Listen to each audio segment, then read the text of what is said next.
The quaint town of Brimley was the kind of place where time seemed to drift by peacefully.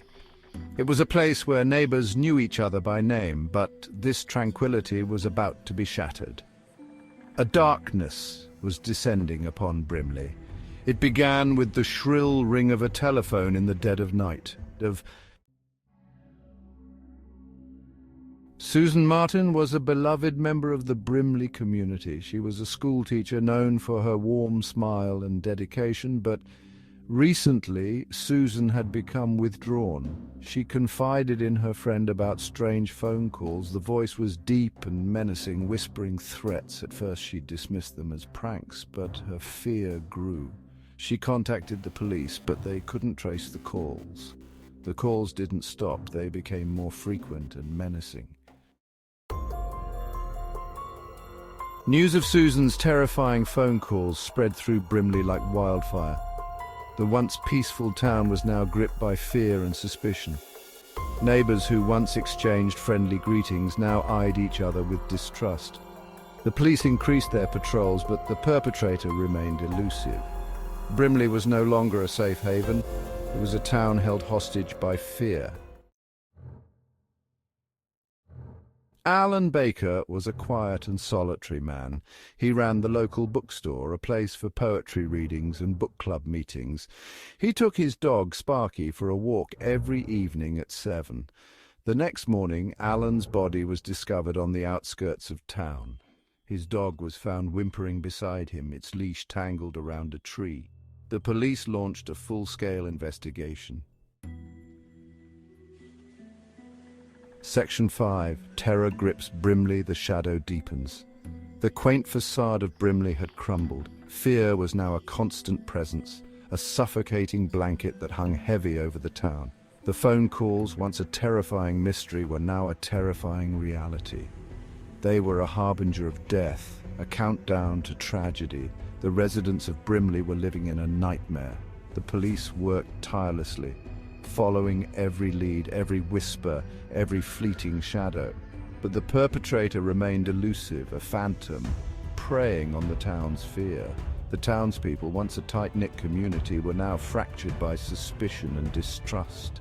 Everyone was a suspect. No one was above suspicion. Section 6. Emily's Ordeal, a Race Against Time.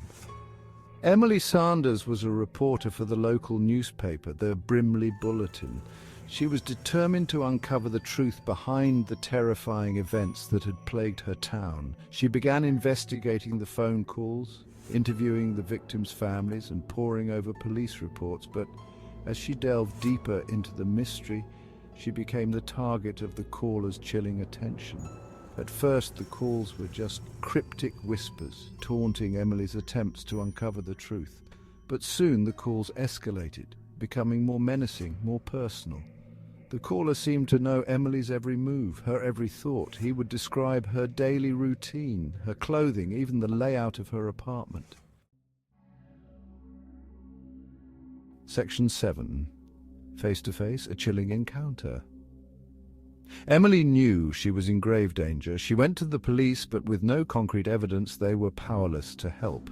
One night, as Emily was working late at the newspaper office, she received a call. The voice on the other end of the line was chillingly close, as if the caller was right outside the door. "I know you're alone, Emily," the voice whispered. "I'm coming for you." Emily's heart pounded in her chest. She could hear footsteps approaching the door. She grabbed her phone and dialed 911, her fingers trembling. Suddenly the door burst open and a shadowy figure emerged from the darkness.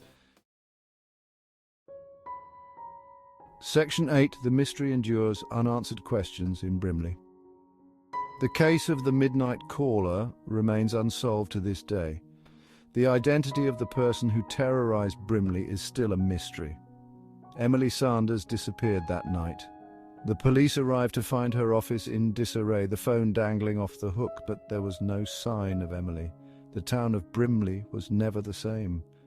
The fear lingered, a constant reminder of the darkness that had descended upon their once peaceful community. The case of the midnight caller serves as a chilling reminder that even in the most idyllic of settings, evil can lurk in the shadows, waiting for the opportune moment to strike. And sometimes the most terrifying mysteries are the ones that remain unsolved.